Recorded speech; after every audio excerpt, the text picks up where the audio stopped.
Assalamualaikum warahmatullahi wabarakatuh. Perkenalkan, nama saya Ade Sophia dengan NIM C1C021031. Di sini saya akan mempresentasikan materi saya tentang konsep keperilakuan dari psikologi dan sosial psikologi. Psikologi merupakan disiplin yang telah ada sejak lama. Namun disiplin ini baru menjadi satu ilmu yang mandiri sejak tahun 1908. Psikologi sosial juga merupakan pokok bahasan dalam sosiologi, karena dalam sosiologi dikenal dua perspektif utama, yaitu perspektif struktural makro yang menekankan pada kajian struktur sosial, serta perspektif struktural mikro yang menekankan pada kaum individualistik dan psikologi sosial dalam menjelaskan variasi perilaku manusia. Selanjutnya akan dijelaskan beberapa hal yang berkaitan dengan aspek keperilakuan dari psikologi dan sosial psikologi. Sikap adalah satu hal yang mempelajari mengenai seluruh tendensi tindakan, baik yang menguntungkan maupun yang kurang menguntungkan tujuan manusia, objek gagasan, atau situasi. Sikap bukanlah perilaku, tetapi sikap menghadirkan suatu kesiapsiagaan untuk tindakan yang mengarah pada perilaku.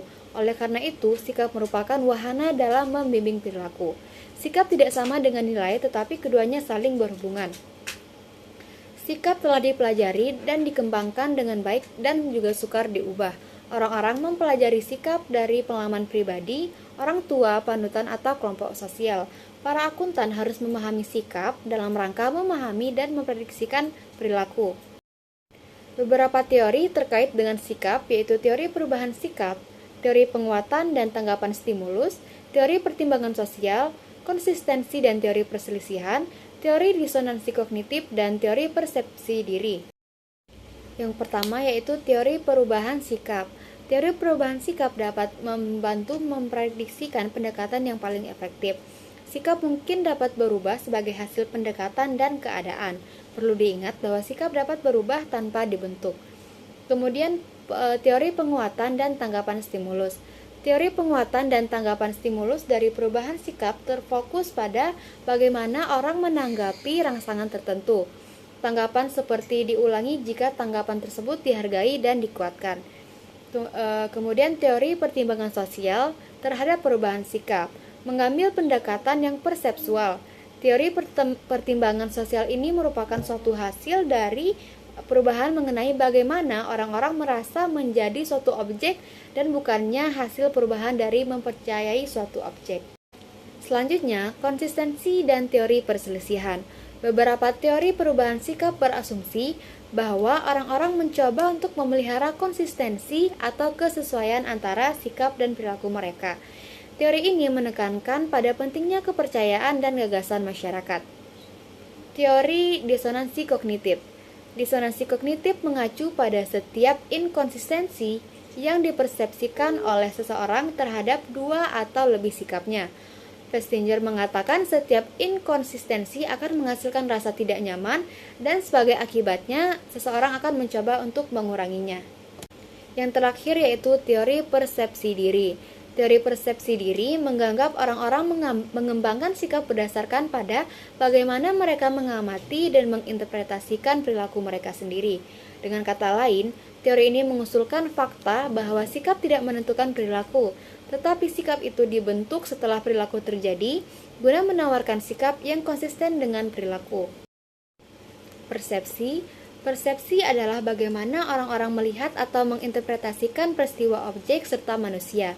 Orang-orang bertindak atas dasar persepsi mereka dengan mengabaikan apakah persepsi itu mencerminkan kenyataan yang sebenarnya. Pada kenyataannya, masing-masing orang memiliki persepsinya sendiri atas suatu kejadian.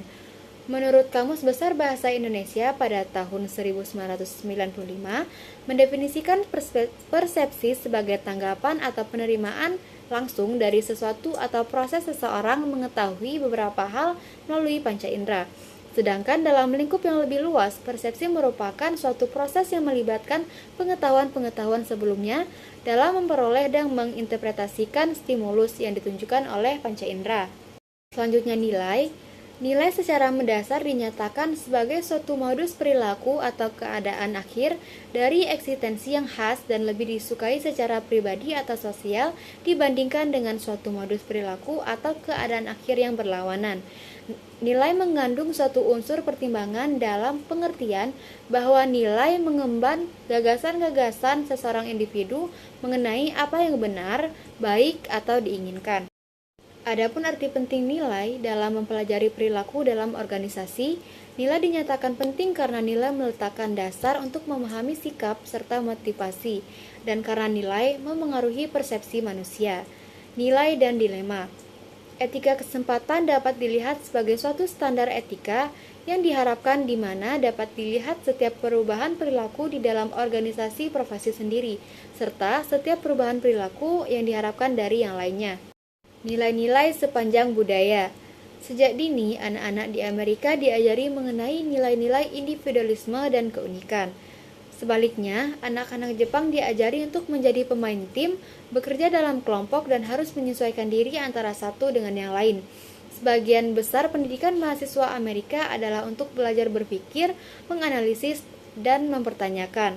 Sementara di Jepang, mahasiswa diberikan penghargaan untuk menceritakan fakta-fakta. Praktik-praktik sosialisasi yang berbeda ini mencerminkan budaya yang berbeda dan tidaklah mengherankan jika menghasilkan tipe karyawan yang berlainan. Kemudian pembelajaran.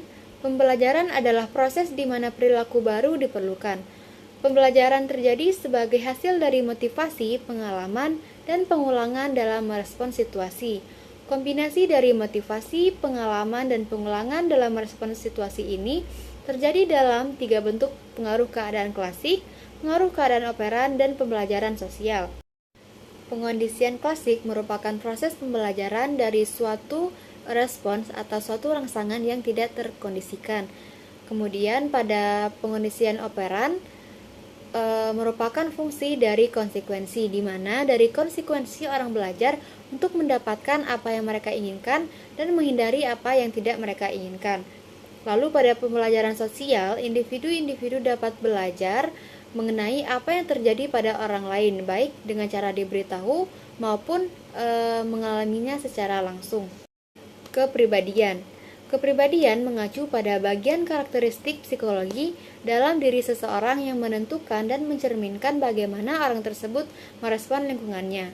Kepribadian adalah intisari dari perbedaan individu. Aplikasi utama dari teori kepribadian dalam organisasi adalah memprediksikan perilaku.